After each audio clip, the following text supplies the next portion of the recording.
ಇವತ್ತು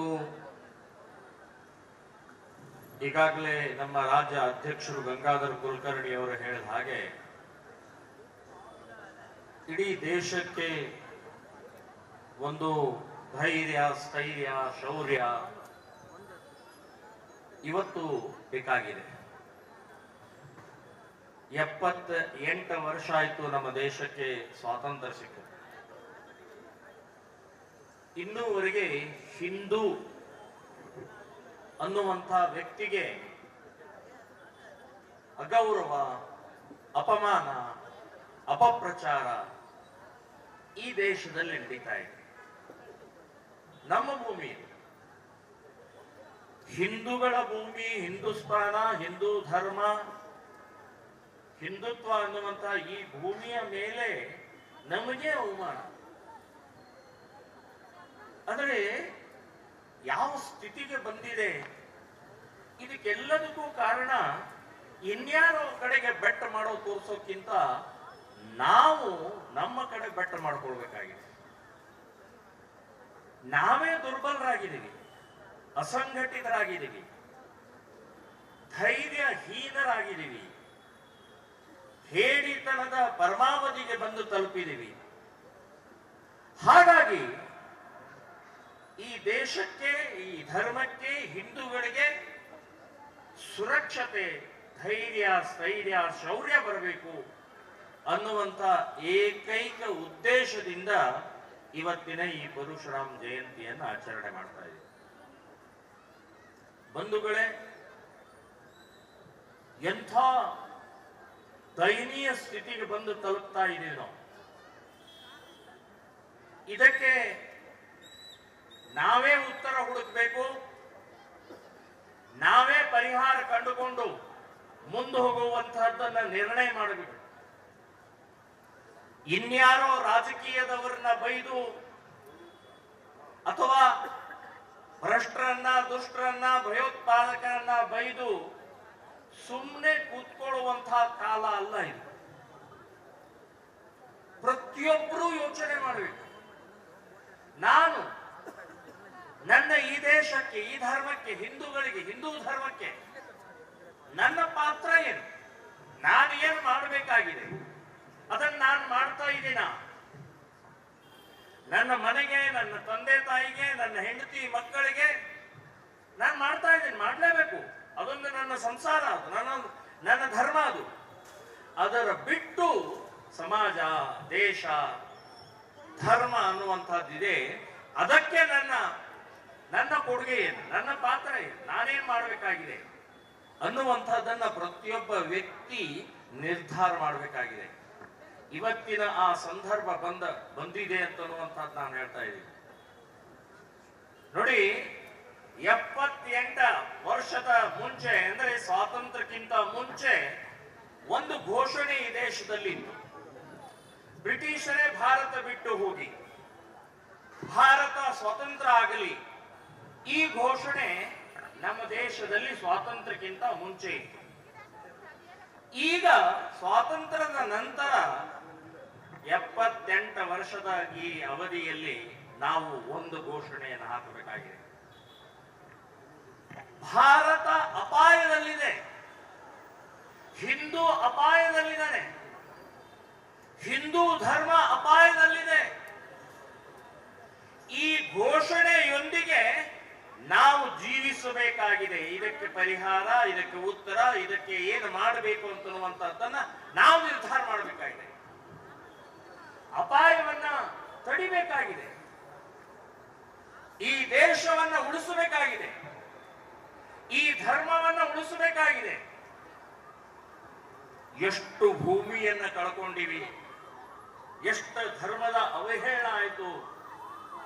ಸ್ವಲ್ಪ ಸಿಂಹಾವಲೋಕನ ಮಾಡಿದರೆ ಗೊತ್ತಾಗತ್ತೆ. ನಾವು ಸ್ವಾತಂತ್ರ್ಯದ ಮುಂಚೆ ಅಸಂಘಟಿತ ನಮ್ಮ ಪರಿಣಾಮ, ಅಧೈರ್ಯದ ಪರಿಣಾಮ, ಶೌರ್ಯ, ಧೈರ್ಯ, ಸ್ಥೈರ್ಯ ಇಲ್ಲದ ಪರಿಣಾಮದಿಂದ ಎಷ್ಟು ದೇಶಗಳನ್ನು ಕಳ್ಕೊಂಡಿವಿ, ನಮ್ಮ ಭೂಮಿಯನ್ನು ಎಷ್ಟು ಕಳ್ಕೊಂಡಿವಿ ನಾವು. ಇರಾನ್ ರಷ್ಯಾ, ಅಫ್ಘಾನಿಸ್ತಾನ್, ಪಾಕಿಸ್ತಾನ್, ಬಾಂಗ್ಲಾದೇಶ್, ಶ್ರೀಲಂಕಾ, ನೇಪಾಳ, ಹೀಗೆ ಸರಣಿಗೆ ಸರಣಿನೇ ನಮ್ಮ ದೇಶ ಕಳ್ಕೊಂಡಿವಿ ನಾವು. ಹೋಯ್ತು ನಮ್ಮ ದೇಶ, ನಮ್ಮ ಭೂಮಿ, ನಮ್ಮ ಧರ್ಮ, ನಮ್ಮ ಆಸ್ತಿ ನಾವು ಕಳ್ಕೊಂಡು ಇವತ್ತು ಕಾಶ್ಮೀರದಿಂದ ಕನ್ಯಾಕುಮಾರಿಯವರೆಗೆ ಇರುವಂತಹ 2000 ಮೈಲಿ ಉದ್ದ, 2000 ಮೈಲಿ ಅಗಲ ಇರುವಂತ ಈ ದೇಶ ಮಾತ್ರ ನಮ್ದಾಗಿ ಉಳಿದಿದೆ. ಅದು ಕೂಡ ಎಷ್ಟೆಷ್ಟು ಹೋಗ್ತಾ ಇದೆ, ಏನೇನು ಆಗ್ತಾ ಇದೆ ಅಂತನ್ನುವಂಥದ್ದು ನಾವು ಪ್ರತಿಯೊಬ್ಬರು ಅವಲೋಕನ ಮಾಡ್ಕೊಳ್ಬೇಕಾಗಿದೆ.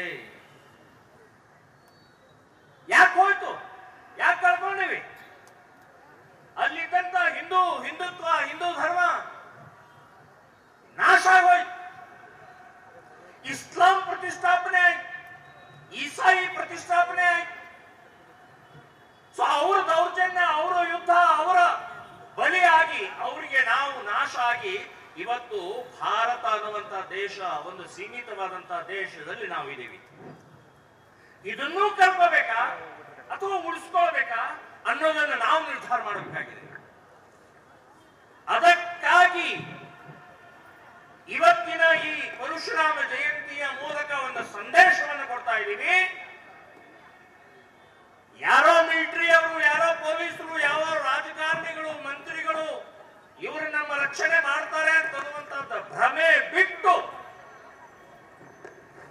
ಪ್ರತಿಯೊಬ್ಬ ವ್ಯಕ್ತಿ, ಪ್ರತಿಯೊಬ್ಬ ನಾಗರಿಕ, ಪ್ರತಿಯೊಬ್ಬ ಹಿಂದೂ ಈ ದೇಶಕ್ಕೋಸ್ಕರ ನಾವು ಕೆಲಸ ಮಾಡಬೇಕಾಗಿದೆ. ದೇಶ ಉಳಿದ್ರೆ ನಾನು, ನನ್ನ ಮಕ್ಕಳು, ನನ್ನ ಹೆಂಡತಿ, ನನ್ನ ಜಾತಿ, ನನ್ನ ಪಕ್ಷ, ನನ್ನ ವ್ಯಾಪಾರ, ನನ್ನ ವ್ಯವಹಾರ ಉಳಿಯುತ್ತೆ. ದೇಶ ಇಲ್ಲ, ಏನೂ ಇಲ್ಲ, ಯಾವುದೂ ಇಲ್ಲ. ಇವತ್ತು ಇರಾನ್, ಇರಾಕದಲ್ಲಿ ಇದೆ, ಏನ್ ಪರಿಸ್ಥಿತಿ ಆಗಿದೆ? ಬಹಳ ದೂರ ಹೋಗೋದು ಬೇಡ. 1947 ಮುಂಚೆ ಪಾಕಿಸ್ತಾನ್ ಇರಲಿಲ್ಲ, ಪಾಕಿಸ್ತಾನ್ ದೇಶ ಇರಲಿಲ್ಲ. ಆ ದೇಶದಲ್ಲಿ ಹಿಂದೂಗಳಿದ್ರು. ಆ ಭೂಮಿಯಲ್ಲಿ ಮಂದಿರ, ಮಠ, ರೈತ, ವ್ಯಾಪಾರಸ್ಥರು ಎಲ್ಲ ಇತ್ತು ಅಲ್ಲಿ. 1947 ಆಗಸ್ಟ್ 14ನೇ ತಾರೀಖು ರಾತ್ರಿ ನೆಹರು ಅವರು ಭಾರತದ ನೆಲದ ಮೇಲೆ ತಿರಂಗಿ ಬಾವುಟ ಒಂದು ಕಡೆ ಹಾರಿಸಿದ್ರೆ, ಕಾಶ್ಮೀರದ ಲಾಹೋರ್ನಲ್ಲಿ ಪಾಕಿಸ್ತಾನದ ಧ್ವಜ ಹಾರಾಟ. ಅಷ್ಟೇ, ಒಂದೇ ರಾತ್ರಿಯಲ್ಲಿ ಅಲ್ಲಿಂದ ಪ್ರಾರಂಭ ಆಗಿದ್ದ ಹಿಂದೂಗಳ ಕಗ್ಗೊಲೆ ಪಾಕಿಸ್ತಾನದಲ್ಲಿ ಸುಮಾರು 20 ಲಕ್ಷ ಜನರ ರಕ್ತ ಹರಿದ್ರಿ. ಯಾಕೆ? ದೇಶ ತುಂಡಾಗಿ ಪಾಕಿಸ್ತಾನ ಆಯಿತು. ಪಾಕಿಸ್ತಾನ ಆದದ್ದಕ್ಕೆ ಅಲ್ಲಿಯ ಹಿಂದೂಗಳ ರಕ್ತಪಾತ ಆಯಿತು. ದೇಶ ಹೋಯ್ತು,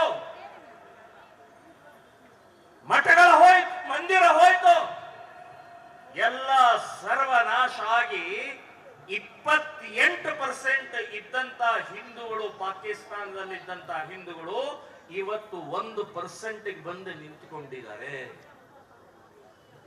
ದೇಶ ಇಲ್ಲ, ಏನೂ ಇಲ್ಲ ಅಂತ ಅನ್ನೋದಕ್ಕೆ ನಮಗೆ ಸಾಕ್ಷಿ 78 ವರ್ಷದ ಹಿಂದೆ ನಡೆದಂತಹ ಘಟನೆ ನಮ್ಮ ಕಣ್ಣು ಮುಂದೆ ಇದೆ. ಸೊ ದೇಶ ಮೊದಲು ಅನ್ನುವಂತಹ ಭಾವನೆ, ಶಿಕ್ಷಣ, ಸಂಕಲ್ಪ, ಪ್ರತಿಜ್ಞೆಯನ್ನು ಇವತ್ತು ಮಾಡಲೇಬೇಕು ನಾವು. ಇಲ್ಲದ್ರೆ ಇರಾನ್ ರೀತಿ, ಇರಾಕ್ ರೀತಿ, ಅಫ್ಘಾನಿಸ್ತಾನ ರೀತಿ, ಪಾಕಿಸ್ತಾನ ರೀತಿ ಧೂಳಿಪಟ ಹೋಗುವಂತಹ ಪರಿಸ್ಥಿತಿ ನಿರ್ಮಾಣ ಆಗ್ತಾ ಇದೆ.